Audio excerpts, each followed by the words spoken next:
Please, let's welcome Nick Radner to the show from the television show Outlast on Netflix. Nick, how are you, buddy?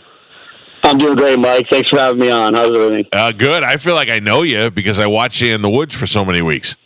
Yeah, I'm sure you do. You get to kind of know everybody pretty intimately there, and you got to see some of the worst moments I've ever had, unfortunately, and basically one of the best besides the birth of my children. So It was quite an experience. I don't think you come across anything but good in the whole thing. So just to let people know, this show is called Outlast. It's on Netflix, and it's been on there for some time. It's in the second season, and I watched it out of order. I watched the second season first and didn't know if I would like it. Liked it so much, I immediately watched the first season. But my sister is over, and I said to my sister, I watched a show called Outlast, and she goes, yeah, one of the guys was my teacher in school when I went to school. I had no idea until after I started watching the show. Yeah, I remember her. She was a great student. It was like wonderful. But yeah, I didn't make the connection until you told me. That was unbelievable, right? That's so funny. All right, so let's start from the very beginning. I always wonder how people get on these shows. Now, you're a teacher right here in the Tampa Bay area. What makes you decide, how do you find out that they're casting for the show? Oh, yeah, it's actually kind of an unbelievable story. I was just going through Instagram one day. I had just come back from like a mountain climbing / hiking trip in California, and didn't even put my bag down. I walked through the front door, and I saw this thing that said, do you think you have what it takes to survive in the wilderness? And we had just narrowly dodged a forest fire. So I said, of course. Yeah, of course I got that. Uh-huh. So, I sent in a 20-second video of myself, and pretty much everybody on the show had the same type of experience, either through Facebook or Instagram, and we all thought it was a scam. Right. Immediately. That's what I would have thought. No way I would have responded to that. Right. So after that, they started setting up these interviews with us. And eventually, it got pretty serious. They sent us to a doctor and a mental health screening, and I'm like, well, I failed that for sure. After that, what experience did you have? I mean, obviously, you just said you did mountain climbing and stuff. What did you like? I feel like I would love to be on the show, but I was nothing more than a Boy Scout. You know what I mean? I don't know that I could. Yeah. Did you do other stuff to survive? Oh yeah, for sure. I was raised on a farm in New York, so I had some real hunting experience, but not even close to what is necessary out there. Survival is a totally different game, but it's kind of like every reality show where you put yourself in the situation that the characters are in, and you want to know, like, what would I do?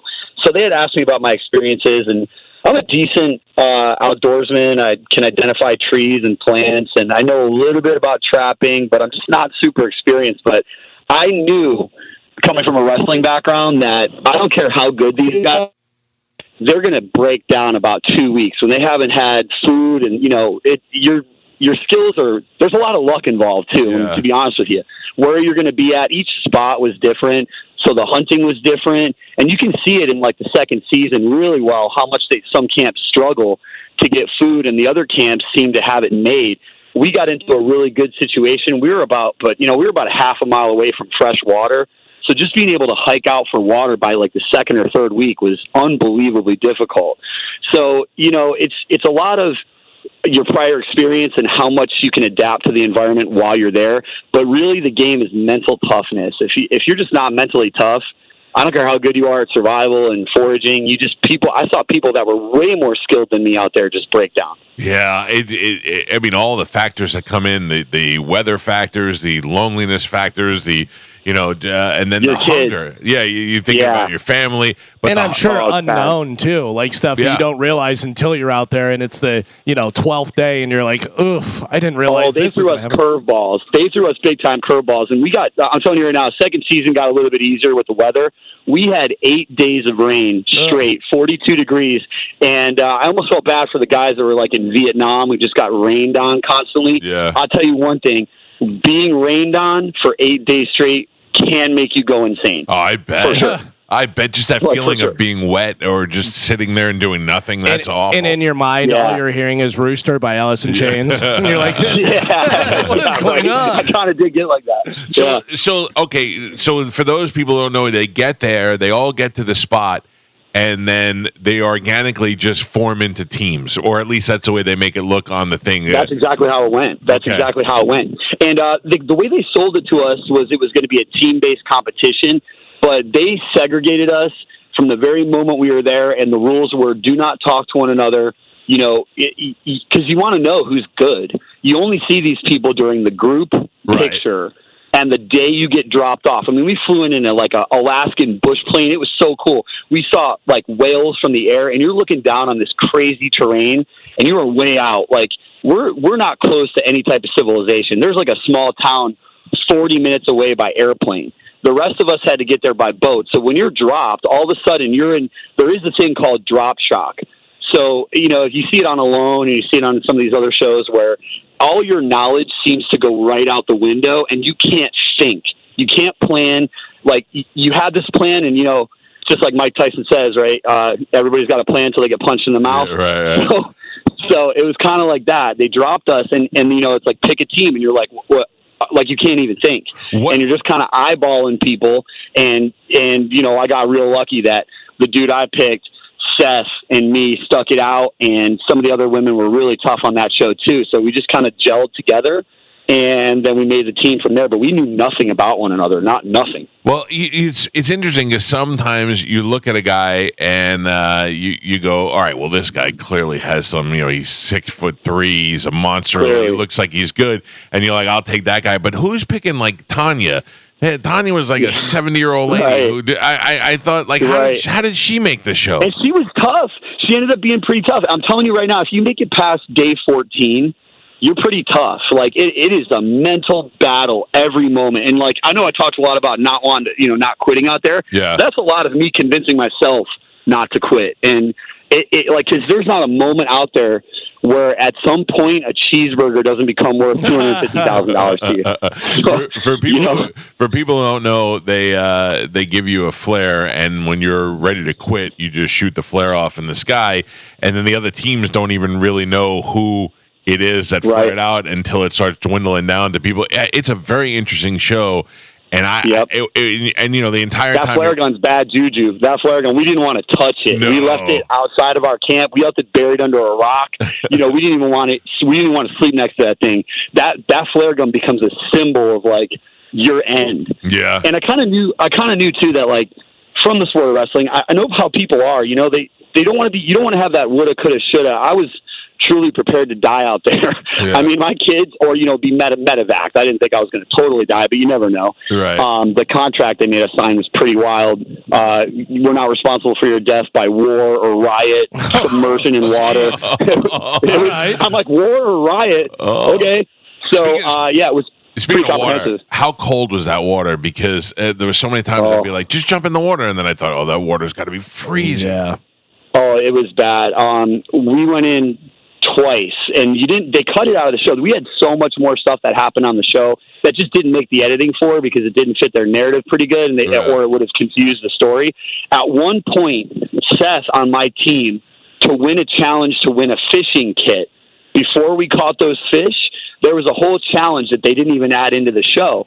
So, like, Seth, to win the challenge, just stripped straight down, jumped into the water, and swam like 50 yards, and then had to stand on these sharp rocks. That water was freezing. Yeah. I mean, you go into shock like pretty much right away. I don't know if like water submersion or ice baths could even prepare you for that, because at that point you're in starvation, like truly in starvation. So everything affects you. And I noticed that when you get dehydrated really easy when you haven't eaten food. So, and way faster than you think you would. So everything affects you just like, to the nth degree. It was freezing. That water was bad news, man. Right. I had nothing left. Nothing left when we went in. Let me ask you, I got the basic question. So first of all, what do you get to bring with you? Okay, the clothes on your back. And they gave us, they said that we were all getting the same kit to begin with. They gave us a list of poisonous plants in the area to not eat, which was kind of disturbing. Yeah. And then they gave us a list of things we could bring. So it was like a thermal layer, a base layer, and a rain layer. You could bring 2 hats, or you could bring a hat and a scarf, but everything else would be like, it was just the clothes on your back. Like, they really make it difficult. So, everybody's dressed differently, which is kind of cool because, like you said, you're picking out who's tough and who knows what they're doing. So I picked out, I was a little strapped for cash, but I picked out a rain jacket and pants that ran me $800, but that stuff stayed dry and stopped the wind. And I'm almost sure that it saved my life at a couple points. I was super close to hypothermia at a couple points. Wow. Jeez. All right. So then food wise, they give you nothing for food. You have to get all of your own food. All of it. You have to, like, it's up to you. I really survived on mussels and berries. We had these like nasty, sweet, kind of sour, almost bitter berries called loganberries, and they were everywhere. And you just kind of like it was like eating, but it wasn't calorically like sufficient. Yeah. So, it feels like you're eating and it gives you a good feeling, but we were starving. And we got to a point where, we had Paul had taken a shot at a deer and put an arrow right between his shoulders. And we just couldn't track it. We were too weak. But that was like week 5 out there. So at a certain point, even if you get food, it would take weeks of slow refeeding and the right type of calories to get you back to where you need to be. Yeah. It's not like, oh, we got a deer, we're saved. It's like, no, we need to be in the hospital. I kept trying to explain it to my wife. I said, you don't understand. They shoot with those little arrows that they have. If they shoot a deer, they still got to track that deer down. That deer could run for another mile with that arrow forever. in it. So, through that mustang, through that stuff is like walking through a sponge. And the deer are going to run through a waterway. You're going to lose them. It's really hard to track. And like, it's just like you said, like there's no way to, the energy level at that point is so low. And I tell you what, man, every morning Paul dragged his butt out of bed and made that hike to get there at dawn. And then I would hunt in the evening. And there was a point where I really mentally broke down. I hit a squirrel and I shot it up in the air and the thing landed on its back and didn't move. And I'm like, yes, we got it. And then it like squeaked and ran away. And I just broke down. I just broke down. I was like, I'm terrible. I don't belong here. Imposter syndrome. Oh, that's awful. And then the worst part was, even if you got it, you still got to eat a squirrel, which what does squirrel, What does squirrel taste like? Swear, oh man, it tastes like chicken. Yeah, does it really? It tastes a little gamey. It's not bad. But I ate some weird stuff out there. I ate the chanterelles and mushrooms that we found in the forest that, you're playing Russian roulette out there with that stuff. And at one point we had cut off all these salmon heads, and they were big coho salmon. And I was so hungry the next day that I went out, found the salmon heads that I cut off, smashed them into a paste, and I just drank it like it was like Jello. Man. Yeah, it was raw. Which brings me to my next question. Where do you poop?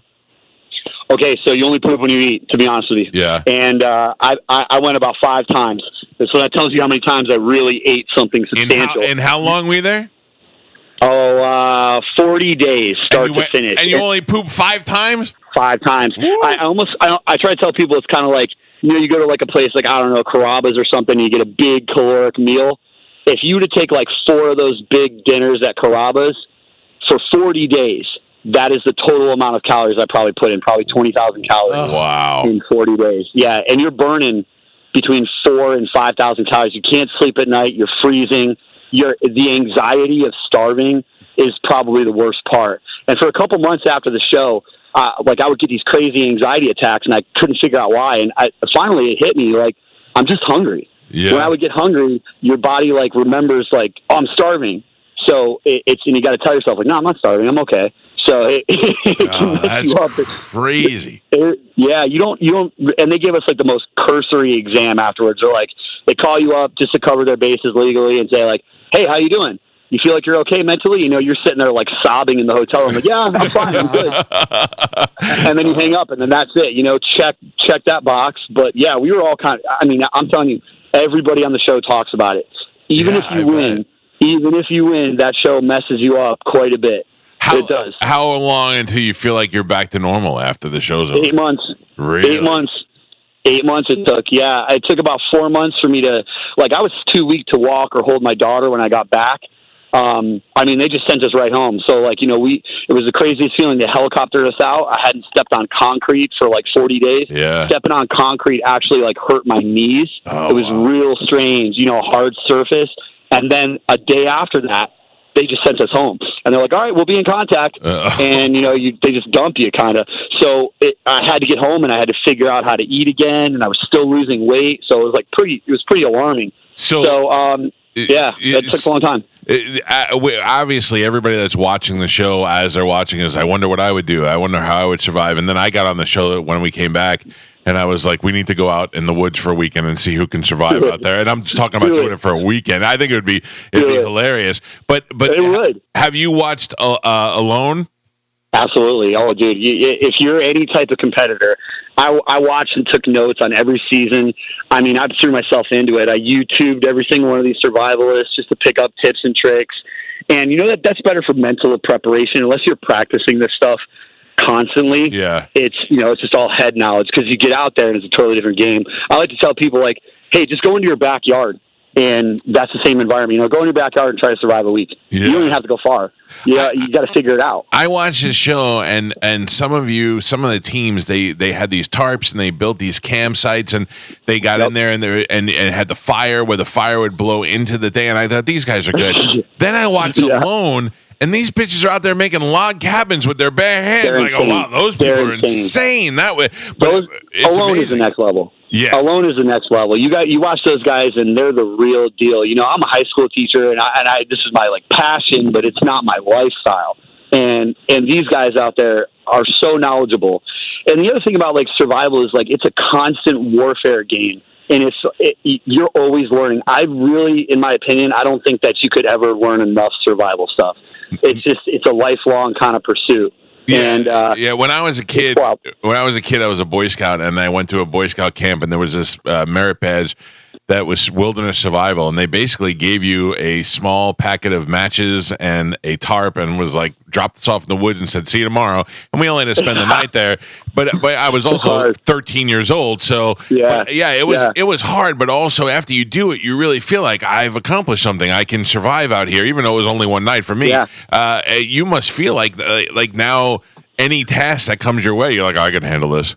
Anything. Honestly, that was the best takeaway from that. Was one, just getting making my kids proud so that their kids can look at their dad and say, my dad's awesome. And then the second thing is that, I don't feel like there's anything within reason. I wouldn't jump into Alaska again with just a knife or anything like that. Yeah. but I feel like there's just nothing I can't do if you put your mind to it and you have enough wherewithal inside your head. That's the other problem that I have is that my kids will be watching, and I don't want them to be like, yeah, my dad's the one that pooped himself while he was sleeping. I couldn't. Yeah. It was a big thought. I mean, me and Paul talked about it all day, and the interviewers would get you to just sob. It's day 21, you're starving, and they'd sit you down, and they'd say, hey, how you feeling today? And you're like, yeah, I'm good. You're in a great mood. And then they'd say, what do you think your kids are doing right now? The tears would just start. You're like, they would get you.